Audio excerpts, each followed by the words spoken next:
Okay, hello YouTube, it's Lion here with Hobbies of Man once again, and today we are doing another first impressions review. Today we are looking at two different titles that have to do with food and comedy and kind of just generally our foodie manga, foodie kind of related type of stuff. One of them is a fantasy setting and the other one is a slice of life kind of contemporary setting. So today we're looking at The Beauty and the Feast, which is the rom-com slice of life. And then we're looking at Delicious in Dungeon, which is the fantasy epic adventure kind of style. And we're going to look at both of them. And I'm going to tell you the general book stats of both of them. And then the premise. And then some kind of talking points. Something I found interesting about each series. And hopefully this video isn't longer than 8 minutes. But it might go over a little bit. Hopefully it doesn't though. So yeah, let's get into it. Let's start with Beauty and the Feast. So this is written by Satomi Yu. Like literally the letter U, and published by Square Enix, as you guys can see right there in this nice kind of logo there. And the demographic here is seinen. It's actually published in the magazine Young Gangan, which I don't really know much about, but I did know that, I mean, it has like this kind of odd vibe to it. I don't really know what else is published on it, but it was kind of interesting to note the magazine that it comes from. And the genres here are comedy, romance, slice of life, and food. This, I guess, this first book doesn't really go into it, but based on the tags, it is a romance, so this would be kind of like an age gap romance. I didn't find it particularly offensive of anything, but I mean, I also don't get offended over fiction very often, so like, this will be kind of like different. Your mileage may vary, and adaptations-wise, this does not have one, so yeah. The premise here is that basically this boy with a bottomless stomach and kind of nothing going for him besides his ability to play baseball.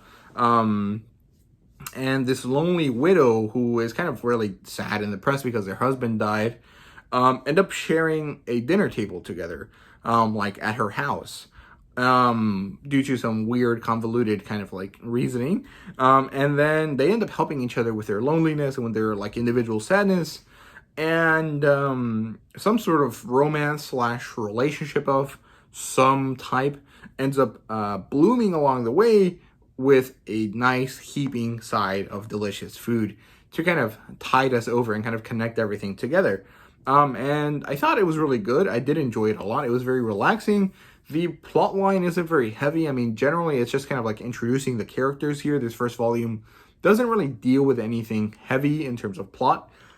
This doesn't go into the romance immediately. This kind of allows you to kind of get used to the characters, get used to this nice lady that has a love for cooking, and that really more than cooking itself, she enjoys people reacting to her cooking. And this kind of like sad, lonely kind of guy that just plays baseball all day because that's the only way that he can go to school because he's on some kind of like sports scholarship.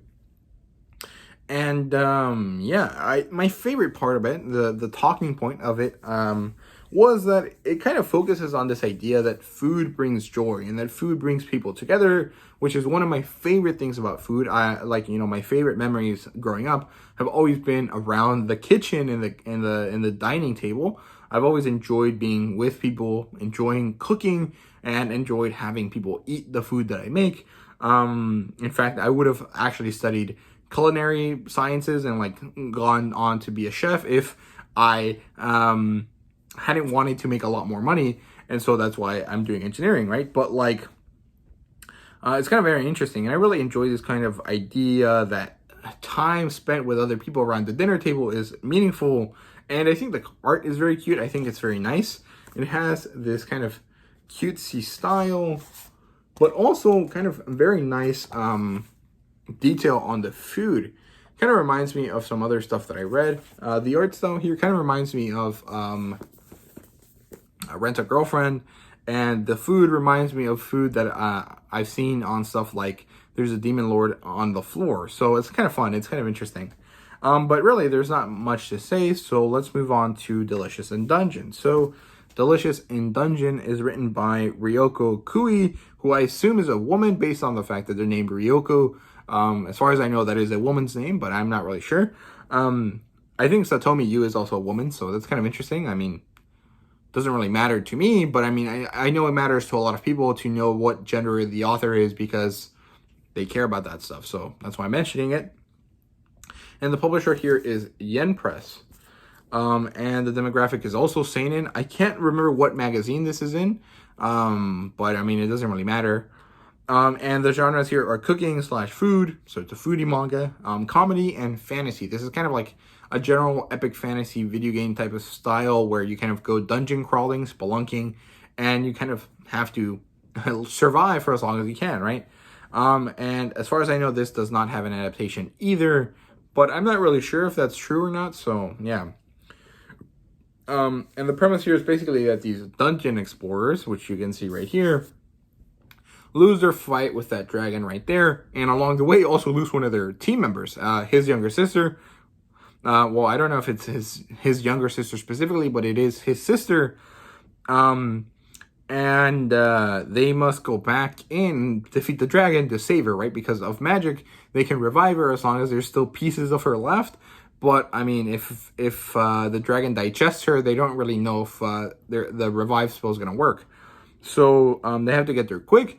But because they got beat, they don't actually have any money or any equipment necessary to do so. So they decide to go into the dungeon anyways with what they have on their backs, and hunt for food along the way so that they can kind of save her as quickly as possible. This actually ends up meaning that they have to eat monsters, and this is kind of odd to some of the characters, but this guy's kind of really obsessed with that idea, and this dwarf guy here helps him out a lot with that. And yeah, it's kind of interesting. It's kind of funny. The premise is pretty interesting. I like it. It's very fun. It's something that isn't very common. It's not something that is discussed very often, and I don't necessarily think that's like a bad thing that it's not discussed often, but it kind of allowed this manga to exist, so it's pretty cool in that sense. It's pretty funny. The comedy is kind of light. It's not very clever, but it isn't like very basic either. It's kind of like a nice balance. I kind of like it. It's enjoyable, to say the least. And I really enjoy the foodie aspect of it because it actually teaches you a lot of techniques, even if the techniques are used on fake animals. So it's kind of interesting. Like, it teaches you to remove the skin from tubers, which are like potato type stuff, and roots.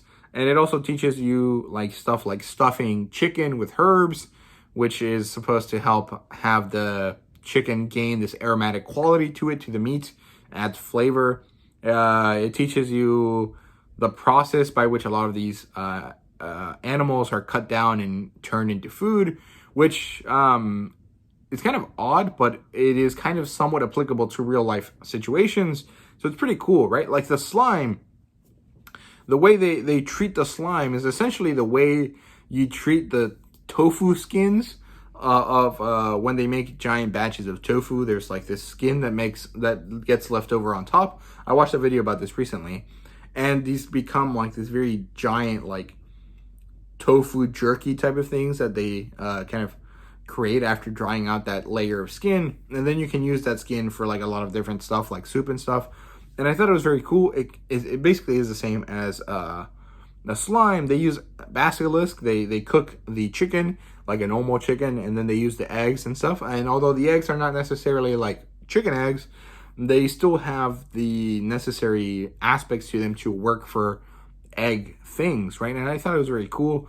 The crazy idea with the mushrooms was great, and armor being muscles was really cool. I thought that was very interesting. But generally, it was a very cool kind of idea and premise, and I really liked it. I can't wait to read more of it, and I think this is still ongoing, so that's pretty cool. I don't know if I'm gonna enjoy it if it gets like very long, because I mean, after a certain point, the novelty of it being like fake ingredients kind of wears off, right? But this is something in line with kind of like Drifting Dragons, so I thought it was very cool. I really did enjoy it, and yeah, I mean, nothing much else to say besides the fact that I really did enjoy both of these titles, and I definitely recommend both of them to you guys if you guys enjoy foodie manga. So yeah, thank you guys very much for watching. I hope you guys enjoyed this video. If you did, please leave a like, subscribe, and comment down below. Let me know what you thought. What other foodie manga are there that you guys know about that you kind of enjoy? And let me know down below. And yeah, thank you guys once again for watching. I really do appreciate it, and see you guys later.